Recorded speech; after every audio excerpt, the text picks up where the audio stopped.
Okay. Hi everyone, thank you so much for coming as this panel is part of our Arts Chat series, which is looking at different guest artists and looking at their careers and what's relevant to the students here as well as you online. This month we're specifically looking at the artists that work in the Art Center and how they got here. So without further ado, we'd like to open up the floor to our moderator. Hi guys, I'm Bernice Reyes. I'm a senior here studying theater and social research public policy, and I'm going to be moderating today's panel conversation. So I'm going to first start off with introducing the people on our panel. First off is Simon Fraulo. He's the head of lighting at the NYUAD Art Center. Before coming to NYUAD, he worked at the National Theatre in London and has been working in theater and performing arts for over 4 decades, designing, reproducing, and facilitating lights for hundreds of productions. Next up is Clive Primrose from South Africa. He has worked in marketing in the UAE since 2008, and he comes from the advertising industry, but before coming to the UAE, worked in music and advertising as well, and also hosted parties and was involved in DJing in South Africa and in the UAE. And we have Lana Goliath, who recently joined the Art Center in June 2019 as the associate producer. She's a trained African contemporary dancer and completed her dance training at the Jazz Art Dance Theater under the directorship of Alfred Hinkle. And before coming to the UAE, worked at the Baxter Theatre Center and came to the UAE in 2016, working with the Abu Dhabi Music and Arts Foundation as a personal assistant to His Excellency Hoda Al-Khamis Kanu. We're delighted to have you guys here on the panel. So first off, I think a general curiosity and anxiety with students here is how we can translate our current interests in university and perhaps our education into job opportunities in the future. So I would first like to hear about your interests at the beginning of your professional career and how it's sort of evolved throughout 2 years. You can go first. So the conversation we had in the beginning, my interest was music,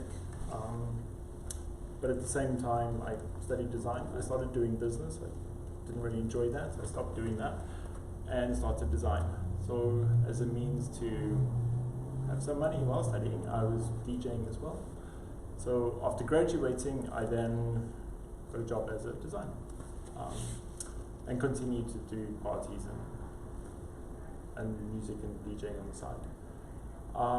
Worked for 4 years as a designer, and then from there moved further into the advertising industry, so rather as specialist design, more into the ad industry where I spent way too long, 10 years there.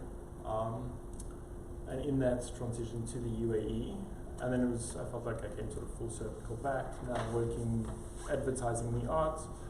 I sort of started studying design and a large interest in the arts and came full circle back where I'm now advertising the arts. Yeah, so that's rough, hard, fast, through each stretch. Simon? Well, I started a very long time ago. Dinosaurs were still running around. I started before I left school, and what attracted me to it was teamwork and creating things. And everything I learned at school, I have to say now, I flunked at school. Academically, I was hopeless. But coming to work in the arts, everything that I did learn at school started to make sense. I could start to consolidate everything: history, geography, English, maths, physics, chemistry. Absolutely everything I learned, I could apply to the career that I eventually chose to do, or fell into, really. So I started originally, I suppose, helping with small festivals, village festivals, fetes as we call them in England, and then a holiday job working on the pantomime in the local theatre, working on school productions.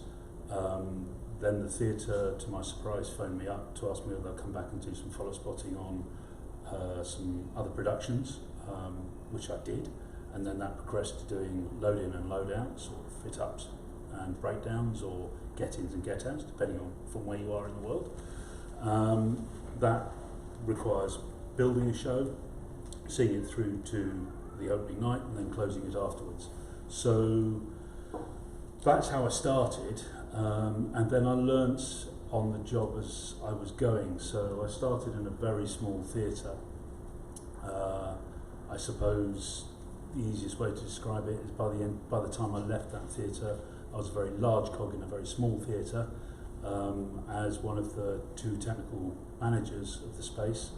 I went to a medium-sized theatre where I was a medium-sized cog, and then I went to a large theatre where I was a very small cog, tiny little cog to start off with, and then eventually worked my way up the chain to be one of the lighting managers, which was the National Theatre on the South Bank. In between those theatres, and while working for them, I did an enormous amount of touring. I used to tour with bands of the late 70s, early 80s, opera companies, dance companies, theatre companies, as well as working in a producing house, receiving house, and then ultimately going to the National, where we just concentrated on theatre. And coming here to the Arts Centre is a bit like starting again, because when I came here there was very little infrastructure. I mean, the buildings were there, but we were creating something new, and the challenge to come here was great, and a really nice opportunity to take on, because for 20-something years, 27 years, I've been working in London, and had really focused on theatre, and coming here again I was doing music, dance, theatre, bit of opera, everything really. So like Clive, I guess I've come full circle, and I'm enjoying passing any knowledge that I have on.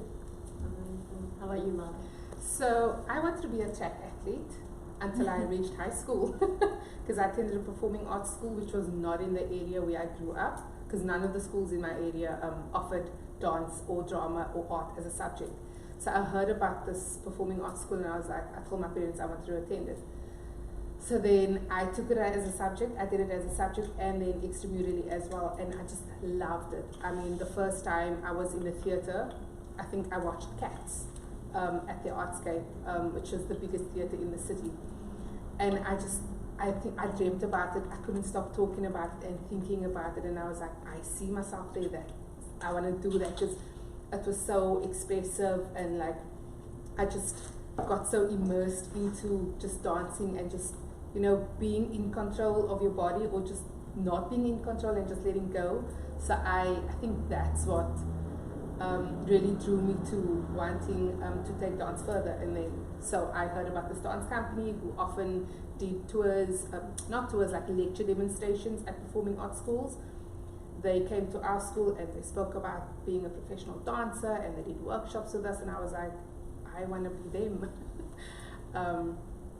And so then I heard about the training program. I auditioned at Jazz or Dance Theatre. I was accepted in the 3-year training program, and then so we did we didn't just do it wasn't just classes that we did. We also did performances. We did workshops in lighting and how to work a sound desk and a lighting board.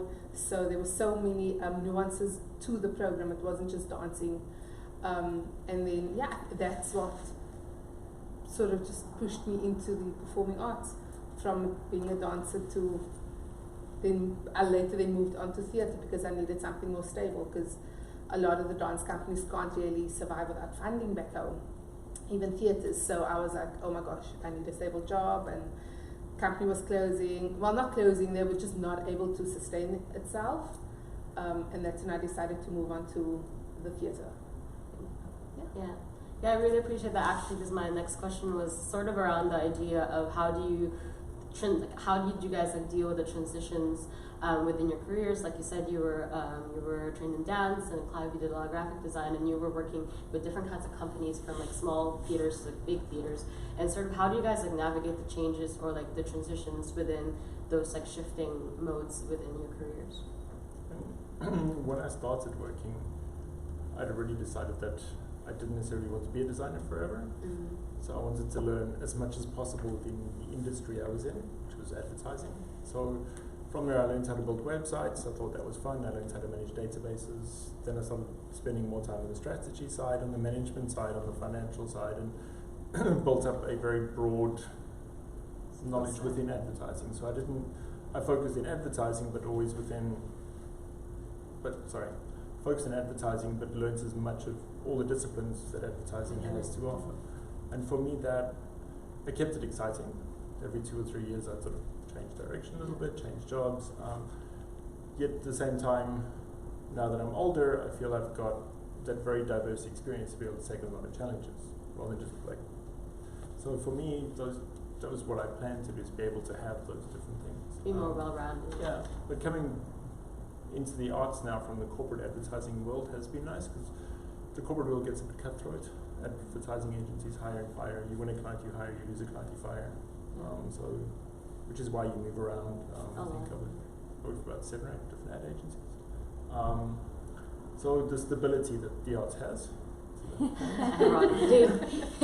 it is like the stability here compared to the stability of working in advertising is far different. We have a job and we're all working towards something. Where in advertising, Client to client. Exactly. If McDonald's pull their account, they fire 100 staff. So there's always that threat of, oh no, where here we're achieving something and we're watching something grow and become something. Yeah. I suppose when I started, we were doing everything, and going back to the teamwork thing, it was great because we were building sets, we were doing sound, we were doing lighting, follow spotting, making the cup of teas, unblocking the toilet, whatever, changing dressing room, mirror light bulbs, everything, running box office, front of house. We were also designing productions, albeit on a very small scale. And as time progressed, you end up becoming slightly more specialised, or pigeonholed into various areas within the industry. When I left my first theatre in Suffolk and went to the Belgrade Theatre in Coventry, I went there leaving stage behind, and it really was just lighting and sound. And then from there I went to the National, and it really was only lighting. Coming back here, again, when I started, there were only a few of us, so we were doing everything, and we were too small a team for it to be too segregated, so we have to work together and do multiple things, which is great. And it comes full circle. It has come full circle. The interesting thing, though, is when I first started, lighting was done on a manual desk where you flick switches and you had presets and large knobs and faders and stuff. And now you press a button, but to press that button you've got to do a lot of programming. Yeah. And lighting fixtures have changed from being just a unit that you pointed in a direction and you put a colour filter in to something that's fully automated.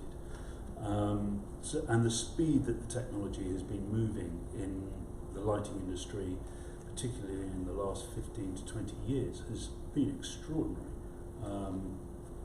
And a challenge for me is to stay on top of that. To keep up with it. But also, it's also filtering what is a gimmick to what you actually need. And when I'm trying to explain to one of the students here about using equipment, don't go and pick a piece of kit because it does everything in the world. What do you actually need it to do? So you use their tools, so you pick the right tool for the job. And that sometimes gets lost. And old-fashioned craft, design and theatre craft, is often lost in this age of incredible technology, which, it is fantastic. And the kind of things that one can do in a live performance now that you couldn't do 30 years ago, 20 years ago, is quite extraordinary. However, there is a fundamental foundation to working in the arts and working as a designer that you have to remember the wood. You have to remember how to make something from very little, and it's not about throwing money at it and having the greatest gizmos, or we want to go from the desert to a forest. Video. No, let's not just fall on video. If you want to use scenic projection, use proper scenic projection, or use scenery, or use lighting, or, heaven forbid, trust in the script that is strong enough, and the audience has an imagination that can take them from the words to whatever location the play is taking them. And we're here as designers, be it set, sound, lighting, scenic projection designers, to just help that. It's not to tell the story. It is just to nudge people along, to make them feel like they're in the right place. Yeah, without it being forest, mountain. It's, you know, trust in the script. That's the main thing I like to tell most people. But I've waffled on. Sorry. To Simon's point, what I've learned in my discipline of marketing, there's lots of gimmicks in today's world, and there are still the basics that work. Yeah. And a lot of things are just gimmicky. And if you could get your basics to work, then the gimmicks are just little frills that can make something a little bit better or nicer. But there's the basics of the trade that get those right. Yeah. How about you, Lana? So I think for the most part, the transition from dancer to producing was quite easy, because I became a mom and my daughter needed stability. I needed to find a job where I'm not traveling, where I'm not working on shows very late, because I mean, you know, who was going to look after my baby? So I think that pushed me to go into, so it was, I mean, I love dancing, I enjoy dancing, but I needed that, my daughter needed that stability, and then that then took me into working in a theatre, and I was like, so for how long am I still going to be able to dance? I think had I not had my daughter, it still wouldn't have changed. I would have still chosen that career path, because you get to that point where you're like, for how long can I still be dancing? Like, there were so many younger dancers coming up, joining the dance company, and then you would be pushed to the side, you know, not getting the solo anymore because somebody else's leg can go higher than yours, and you're like, okay, I don't think that there's, I mean, I wouldn't say that there isn't longevity in dance, because there's so many other dancers that are like 50 and they're still doing well and like really, you know, getting the solos and whatever.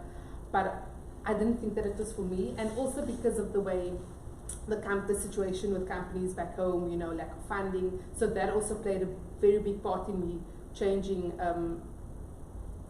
my career.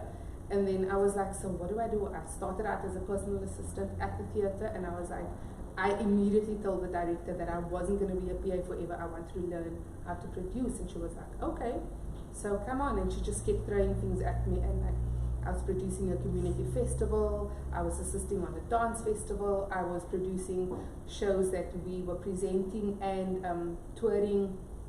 I traveled to Edinburgh, I was part of I did an internship at the Edinburgh Festival, working with the producing team. I was like company manager with on a touring production in Amsterdam. So that sort of helped me gain even more knowledge and experience on how to produce. So yeah, the transition was easy, but also overwhelming at the same time, because I came from being a dancer to doing administrative duties. I was like, what?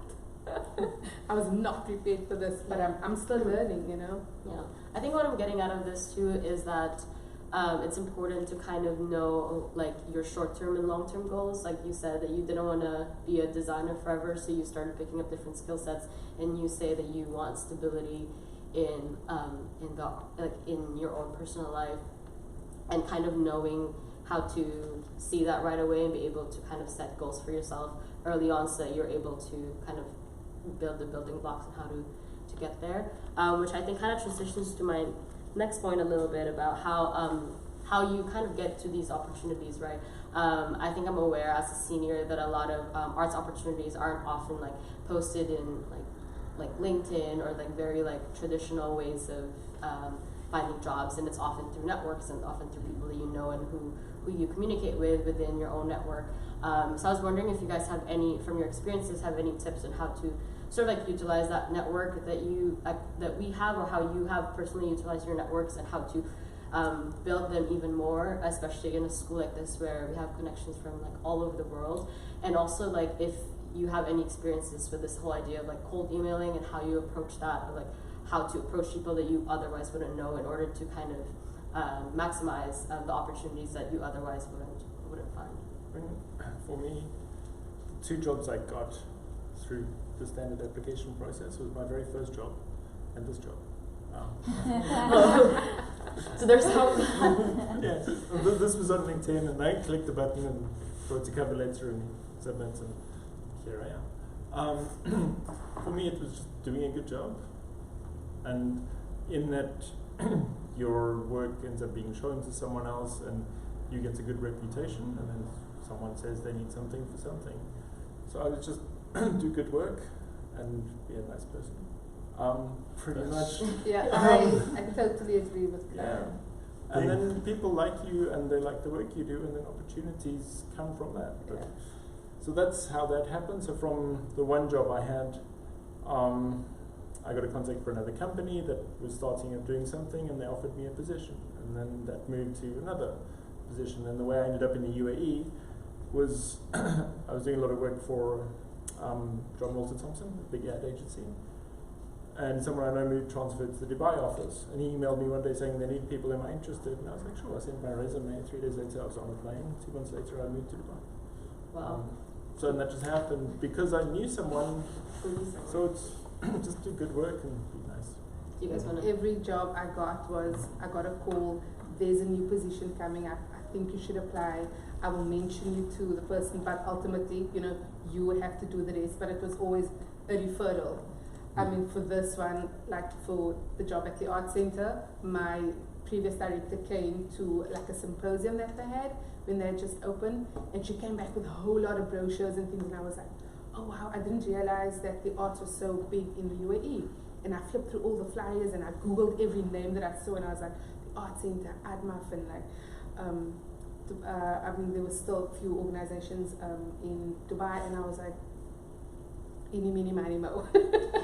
Literally. And then, so through Laura, she was like, I'll put in a good word, and then I'll call someone in Washington who knows someone at the arts, and I was like, yay, call a friend. But I mean, ultimately, it's like you were saying, be nice, be good. Yeah. I mean, don't burn your bridges at the end of the day, because word goes around. Word of mouth has always been the best marketing tool. I mean, once somebody knows you and they've worked with you, and you leave a bad taste in their mouth or not a good impression, then Domino that's effect. gonna exactly. Yeah, That's very true. It is. Going back to the very first theatre I worked in, it was all word of mouth. We would have visiting companies come in, and we would be nice, helpful, friendly. If they weren't a nice company, we'd have to go, yeah, well, okay, they'll be gone by the end of the week, and another company's going to come in who we worked with before and we like.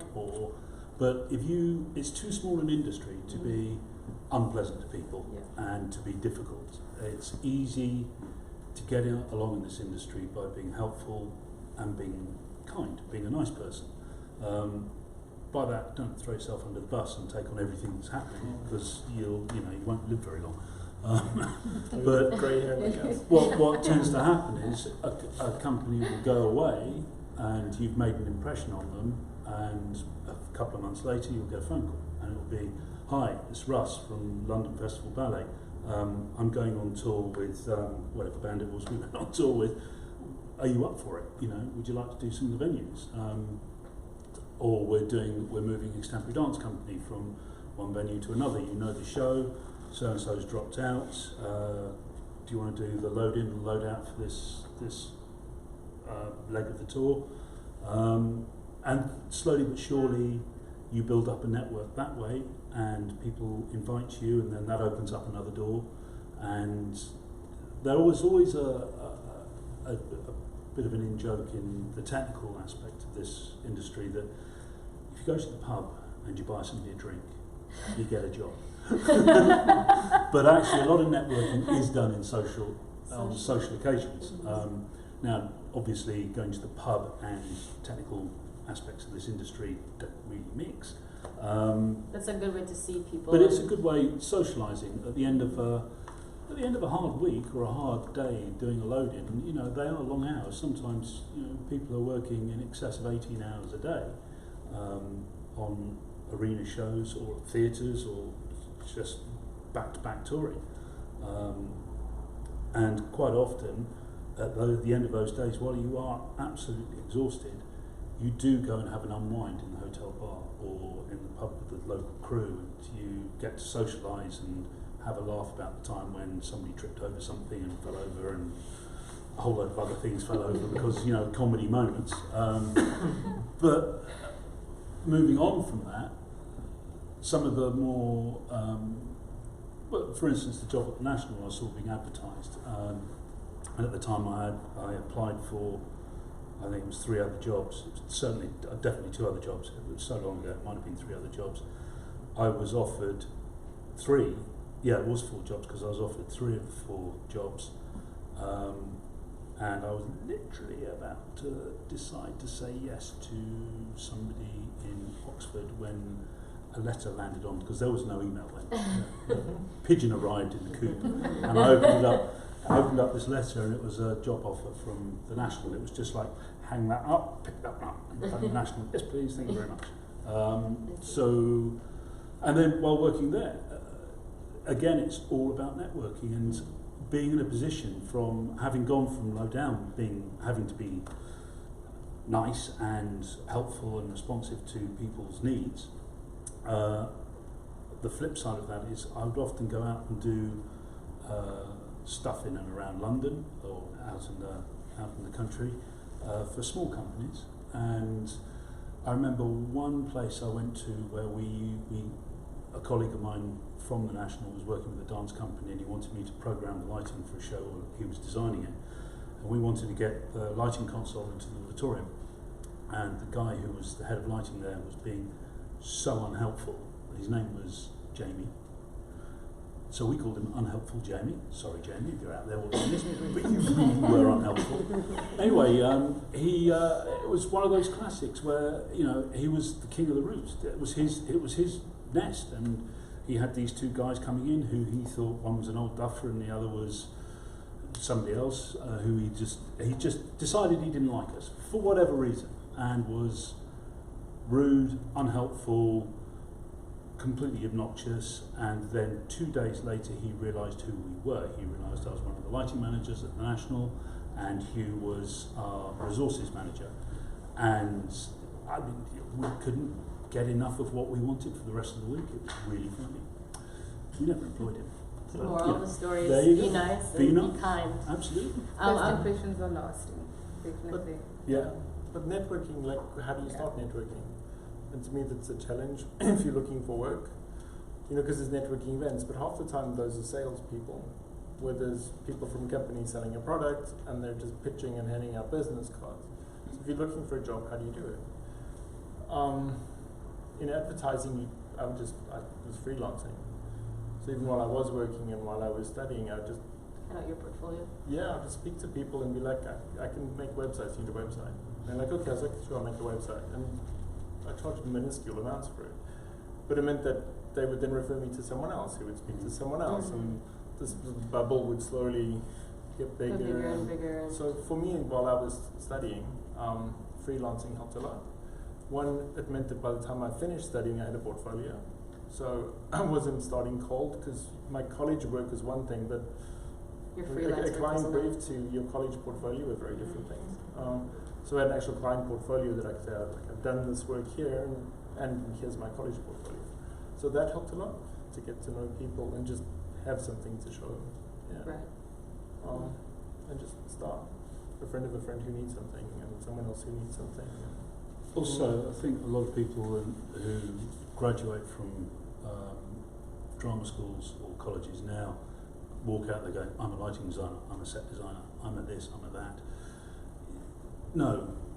Not yet. Not yet. Not yet. You take a job on, and if you have been working as a lighting technician or a sound technician In school. anywhere, and then you end up doing a lighting design, and then you do another lighting design, yeah, you can start calling yourself a designer, but don't turn your back on the rest of the industry. Don't turn your back on, take any job that comes your way when you're starting, because it Gets you opens into the more doors, you meet more people, and you don't, have to be pigeonholed into I'm a lighting designer or that person's a lighting designer, they only do lighting. They're collaborators. Exactly, it is all a collaboration, and that person specialises in lighting or sound, but in fact can do other creative aspects of the job, or just be a damn good crew member. So, But I mean, for you to put a show on, the fact that you work with sound and lighting means that when you're dealing with Nico, head of stage, and Roger, that you all understand what everyone does. yes, It takes the three to put a show on. Yeah. So you can't just be like, I just do this. it is a massive collaboration. In fact, Yeah. the other slightly sad fact is, but it is a fact. You start to work with other creatives. So I used to have a little core group of designers, set designers, sound designer, directors, and you work together as a team quite regularly. And what will happen is you'll get a phone call, and a director will phone me up and say, "Hi, how you doing? Got a show coming. Are you free to light it?" And I'll go, "Sorry, I'm on tour." You have like One three other strike. people. Second time something comes up. "Sorry, can't do it. About to go into production." Second strike. Third time they phone up and go, "Can you do this?" And you, for whatever reason, you can't do it. After that, they don't phone again because they have 3 times found somebody else and probably forged another relationship with someone else. And that's just natural, but it is sad. So when somebody does make that phone call, you have to be prepared that you might not get asked again because You have they've other already opportunities. built another relationship. Yeah. But at the same time, don't get too despondent that those doors are closed, because the project you're working on is going to open up another set of doors, and the director you're working with may really enjoy working with you, or may not. I mean, it is also a personality thing. Personalities clash in this industry, but they don't have to clash in an aggressive, unpleasant way. It's just that, we didn't quite gel on that project. So, I wanted to touch briefly on how you guys got to the UAE, and maybe share 1 or 2 things that you've learned about the art industry having worked here, since a lot of us who study the arts here in NYUAD are kind of grappling with the idea of what's it like working here in the UAE in the arts, should we stay or should we go, type of situation. So it'd be very helpful to hear what you guys have to say about working in the UAE in the arts. wow. Okay. How did I get here? I networking and people I knew. I'd worked with our director of production before, and I was looking for something new. I phoned him, and he said that I was actually originally phoning to see if there were any jobs in Oman, and he said, In Jordan? in Jordan. Oman No, or Oman? sorry, Oman in Muscat. And he said, well, my job's going. I went, oh, okay. Where are you going? He said, I'm going to be director of production at NYU Abu Dhabi. I need a head of lighting, so I applied for the job here, and was lucky enough to get it. And for me, being here has been a great challenge. It's because I've loved it, because I've gone back to where I started, doing everything, and we kind of built these theatres from nothing.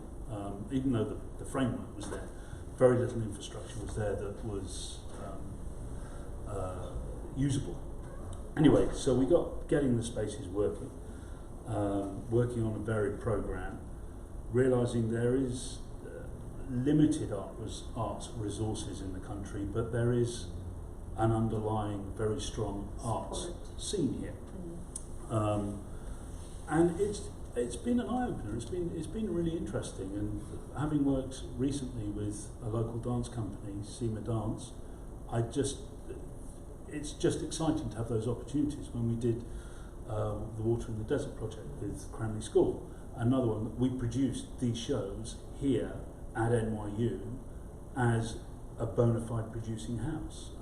It's irrelevant that it was a school production. It was a school production that had a professional director and professional designers, and had professional members of the company inside the show, as well as a company of school children from all ages. And I love the diversity that we have here of productions. It's great. It's exciting. Lana, do you wanna? Yeah, so we decided as a family to move over because I think both my husband and I just felt that we needed change. Like it felt like we just hit the ceiling back home and there was nowhere else to go. And so after my previous director came back with all those flyers, I had already done my homework and I was like, so these are the organizations that that I'll be applying to. And it just so happened that I didn't get the job at the Art Center in 2015. And then I went to the Abu Dhabi Music and Arts Foundation. And just like Simon, I was so surprised to see how diverse the arts was here. And like, because we all have our own perceptions of certain countries. And I didn't know that it was such a rich cultural place. And I was like, when I started working at ADMAP, I was like, they brought all these international artists, and I mean, started going to shows at the Art Center, and I saw how diverse the program was there, and I was like, wow, I want to be part of something like this. And I mean, I was part of ADMAP, and it was amazing for me to meet someone like Wynton Marsalis, and like, you know, just seeing that, because also I wasn't exposed to classical music until I got here, which was also an eye-opener for me, because I was like, wow, okay, you know, I think I was not limited back home, I just, because we focus on one sort of thing at the theatre, and that's what, you know, we were producing us, and we mainly focused on dance and theatre. Sort of seeing that happen here was like, it was quite an eye-opener for me, and exciting. I mean, also being part of the Art Centre, seeing the programming and the sort of things that they do off the stage events to the community. I mean, that's amazing, you know, involving the Abu Dhabi community, not just the arts, not just the NYU community and the students, that is open to the public. That's amazing. I mean, being able to do a workshop with Robert Swinston next week. The Merce Cunningham technique, that's cool, because like I studied Merce Cunningham when I was at high school. So I'm actually gonna, you know, to see that and to be part of that is, it's life changing. Yeah. So yeah. How about you, Clive? I mean, coming to the UAE, for me it was a shock. That industry in South Africa, as much as South Africa is behind in advertising, we're really good and really strong. So I was very disappointed as to how bad advertising is in this country. To be honest, it's really atrocious. It still is. Yeah.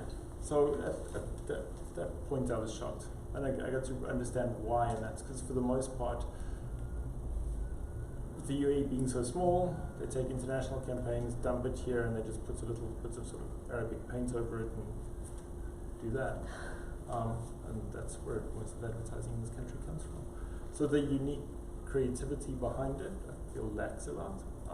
And I got here and I was put on a Nokia account, and I thought this was the greatest thing ever. I get to advertise Nokia, like internationally. Like I was responsible for everywhere from Iraq through to Morocco. Wow. And that's the area we covered. And all we did was London phoned and said, well, here's a campaign. And we're like, we want to do this. They're like, that's nice. So you can be as creative as you want in this little box over here. It looks like that, and you can change the language. And we're like, are you sure? Like, yeah, we're like that. And that's all we did. So on that side, then I moved more to the strategy and management side, because that was more fun than changing the text in a box in the corner. So on that side, there was a shock. Yeah. But then coming into the arts, I think, like I've said before, I do find it more stable than the ad industry as a whole. But then that said, what I like about the structure of the UAE as a whole is that because the country is so new and business is so new here, it doesn't have the establishment. Where I find in other countries, if you start doing something, people are like, no, this is how it's done. You have a lot We of do it like this, too. this is the establishment. Where here it's like, well, we haven't really done this before, so we can just try and experiment, and if you fail, no one's going to point fingers at you. They'll just be like, oh, you messed up a little bit, let's try again. And let's try again, until we get it right. Where I find in established countries, they're like, you either try or fail, and if it doesn't quite work out, then it's just like there. So because the establishment is still being established, I feel there's a lot more like what the US was long ago. It's like that spirit of innovation to try. Like, we will do it, and we're going to fail in the process, but eventually we'll succeed. You contribute to And the. that's what I feel that the spirit of the UAE has, is that spirit of innovation. We'll do it. And the way the art centre was set up, with a team of a few people, and 5 years later, there's 22 staff, and we do how many shows a year? 100 shows a year? Yeah. Awesome. I'd like to open it up for any questions that you guys might have in the audience for our panel here. Lindsay. Yes, so you've talked a little bit about the spirit of what a graduate might be thinking about if they want to enter the art world. So be nice, work hard, maintain your relationships.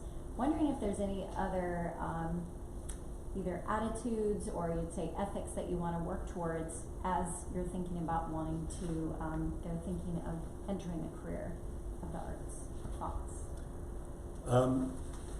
First of all, there's no such thing as a stupid question. If you don't know, ask.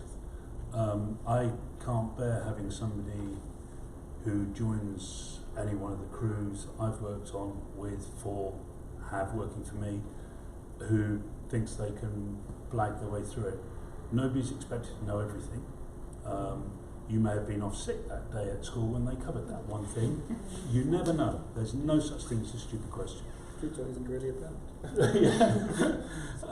Also, when you do start and you've got a little bit of experience under your belt, it's really easy to get sucked into the mistake when you're in a social environment to go, well, I've done this and I've done that. Maybe just step back and look at who's in the room and maybe try and gauge their experience before you start launching into I'm the big I am, because it doesn't impress people, and in fact the quiet unassuming person who's standing listening and then asks the question is invariably the person who's going to find their way forward, as opposed to the big I am who's, I think at some point in all our lives we do that. It's human nature, but I think the best thing to do is just to keep it steady, really. Lana, I mean, I think also just to be goal-setting, like if you know that this is what you want to do, just like focus on that, you know what I mean? And like also to not be stuck in a little box, because sometimes we go, like you mentioned it earlier, oh no, I'm not going to do that. Like, I mean, us as producers, if we must mop the floor, you're going to pick up that mop and you're going to mop the floor. You're not going to be like, oh, that's not in my job description. If you need to tape someone's shoe, you tape. You exactly. So you're gonna, be versatile, think on your feet, and just step in when you need to, and being able to just being adaptable.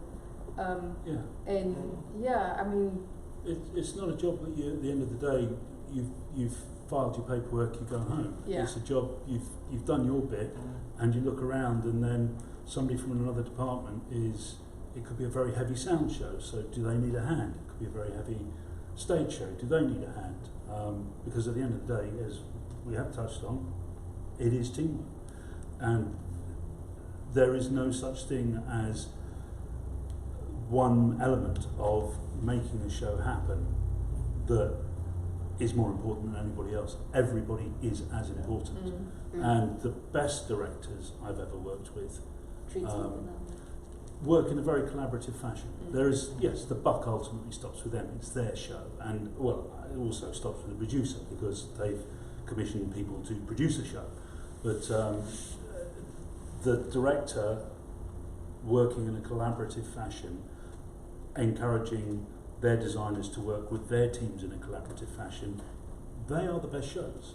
And they're the shows that the newest or the smallest member of the entire production team feels very proud of, because they feel that they've had an input into the show, and without that input it wouldn't have got critical acclaim. It's all part of being a team. It's similar to Simon's point. The best teams I've worked with are where everyone collaborates, but a lot of that comes from the person who's leading you.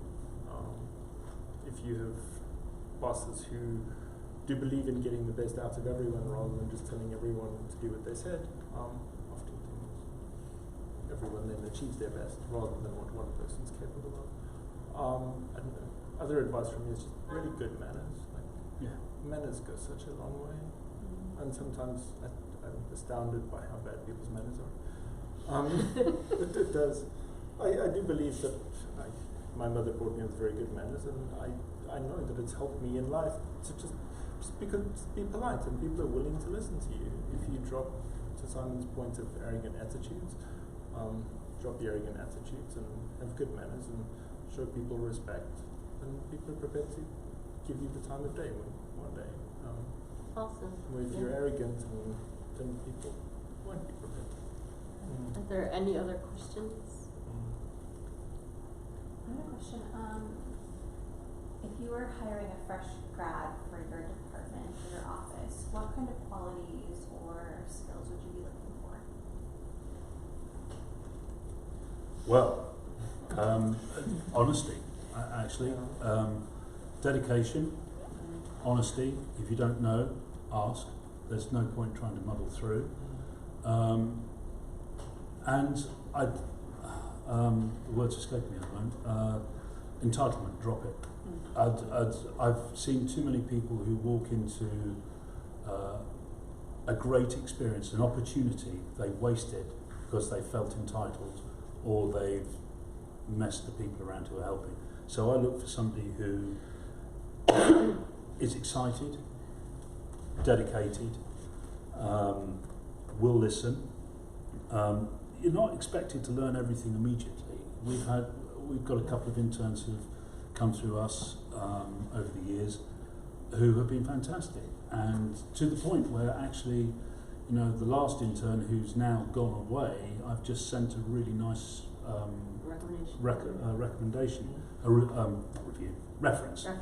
reference to a company that he's now working for in the States. I'm not too sure his parents might be so happy with us because he's gone off in this direction, not the direction he possibly came here to go off in. But hey ho, he's a very talented young man, and he's going to do incredibly well because he has the right aptitude and punctuality. Yeah. Yeah. And if you make a mistake, I made a mistake. Well, We're all human. I mean, just during the summer, we had to interview our interns for the semester, and it was such a nice exercise for me because I then interviewed a lot of the candidates by Skype, and you just know when somebody's got that personality or that sort of work ethic that you're looking for without even meeting them. And it was so easy for me to make, Bernice is one of the interns in our office, Julia as well, and it was so easy for me to make that decision. So when Lindsay and I then made a collective decision, and I could give a feedback, and I was like, I could positively say that those were the students that I selected to be part of our internship, because I could see that they were hardworking, the way that they presented themselves. They were all, it was summer vacation, they could have not tidied them up, or just not been prepared for it. They could have not done the research on the organization or the job scope, but they did, and that said a lot because they took the time out of their summer break to learn more about the art center, about the job. They were very well presented, which their presentation is also one of the important things. Like, you can't arrive for it, even if it's a Skype interview, in your pajamas. Come on, you can wear pajama bottoms, but like at least come on, at least make the effort, because you want a job. It's a professional industry that you're wanting to venture into.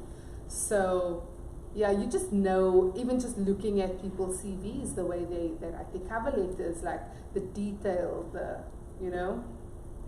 so we take all of that. For the interns I bring on, I follow a different path. I wait for them to approach me or for someone to recommend. I never do the application process. All the interns I've had have been in the dining hall. Someone's like, "Here, Clive, can I help with stuff?"